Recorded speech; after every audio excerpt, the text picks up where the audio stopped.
Still with Davido in the house. Is it Davido or Davido? Because I've heard so many versions. Davido. David.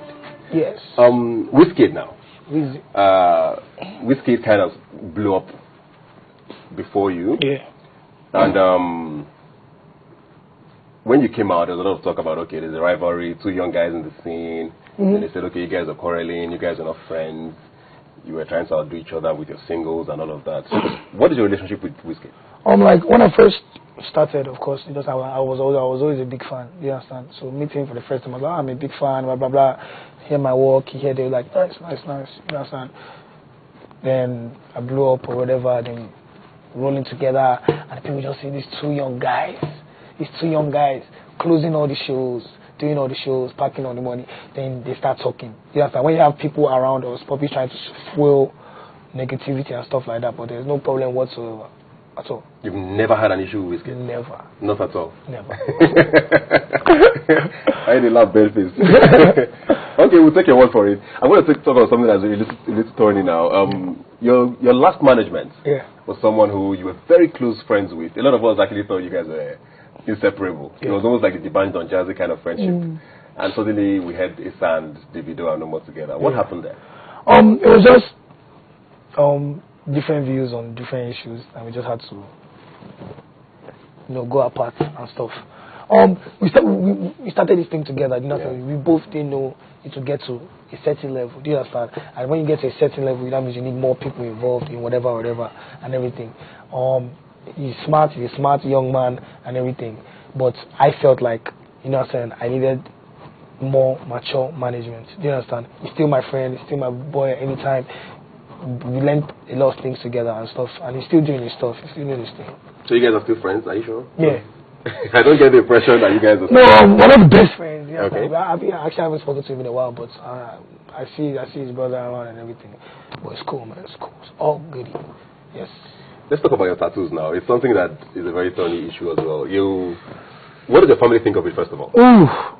Like, I hid my like, couple. I had like this done, and I was hiding it from my parents. For the longest time? 1 year. You understand? So one day, I slept off in the parlor with my shirt off. I was just sleeping. My daddy just came home. Did he call you by your local name that day? He almost had an attack. Like, what is this? I was like, I'm a bear, I'm playing. But I was just like, yeah, man, and everything. But I just got more. He doesn't really... He's kind of giving you a free hand now. You don't really stay with him anymore anyway. No, I don't stay with him.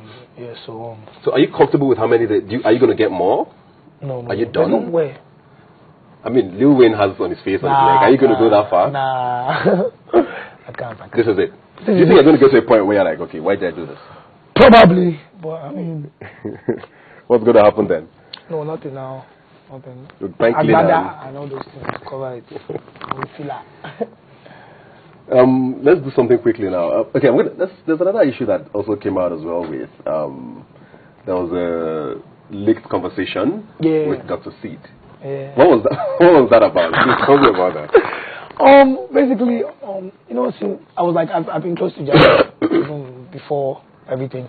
So since the whole D'banj signing Davido, the whole thing came up, everybody was just like, wow, what's going on? So I hadn't seen the Mavens for like 7 months. So we were all in South Africa we were in all in South Africa, sure. So Sid, I just came down, what's up?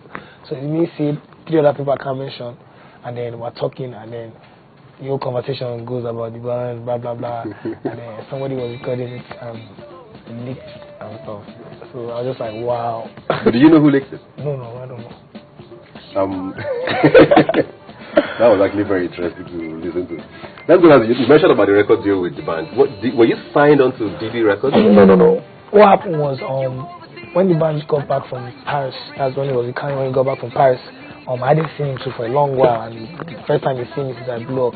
Because back then, when they come to America, I was the one that always picked them up from the airport. From Atlanta and showing them around. So people saw us rolling around, and we had some business ideas we wanted to join and share and stuff. So the whole news that the video signed, the band signed the video, and then the whole world was like, wow, and stuff. But what about Akon? What's the relationship with Akon? Akon too, there was a deal on the table, but I didn't sign. Okay, you're not signed on to him either? No. On my own. It's me and my guy on top. You have, I think, is he your cousin? The people on your record label? B-Red and Shinamo. Yeah, they're my cousins. What's going on with them? Are we expecting material from them next? Or I signed 2 new artists. Okay. One from Ghana, DK. Okay. I heard about that. Yeah, one from Ghana, DK. I'm signing somebody else that everybody knows, but I can't say it now. So we're not going to be hearing anything new from you for a while. You're going to be working on your album? No. I dropped my new single, Gobe. I'm not going to drop an album this year, but I'm going to drop a lot of singles. So yeah. Let's talk about Gobe now. Yes. What happened with Gobe? Someone said it was not your song. Someone, somewhere. Like my 2 producers called Password and She. Okay. My child producers, they like, sometimes what producers do is like, they will record an idea. They say, hear this, what do you think about it? And maybe I'll change and write it to my own, whatever. So, we recorded the song, whatever, and then what the idea that was sent to me was already somewhere. Somebody, see that people like they're negative. See understand? It knows okay, this song is gonna blow. And I go and pick up. And it was even my producer's friend. Now we went to go and leak the track and then he made a fake Twitter. Twitter me, he stole my song, this song. It's still Gobe, it's a good song though. I think we're going to come back to your donation. Last year there was a lady who was diagnosed with cancer. Yeah. And you gave her ₦1 million, I think, to help fight for her medical. Yeah. Do you do that regularly, and why do you do things like that? Like my mom passed away a couple years back, so like when I see like females sick and everything, like I'm like, no, do you understand? You need to anything like instead of spending my money on cars and whatever. If I have a little change, of course I'm gonna do those kind of things. I met her. I remember meeting her. I was like the first person I've been close to someone so very very sick like that. And I was shaking, scared. She was like, David, touch me. I was like, wow, you'll be healed, you'll be okay. God is with you. And she went to America. She did the operation and everything, and she's healing. You know what I'm saying? So it feels good, like, to give someone back life, to be part of giving somebody back life. Because, you know what I'm saying, that could have been done for my mother, but since that could have been done, I will do it for other people. She lives in me, she lives in people too. So you don't do things like that for publicity? You do it because you want to do it? Because I want to do it, but because of who I am, of course it's going to go out in public. I've done many things that have not even been out there. So.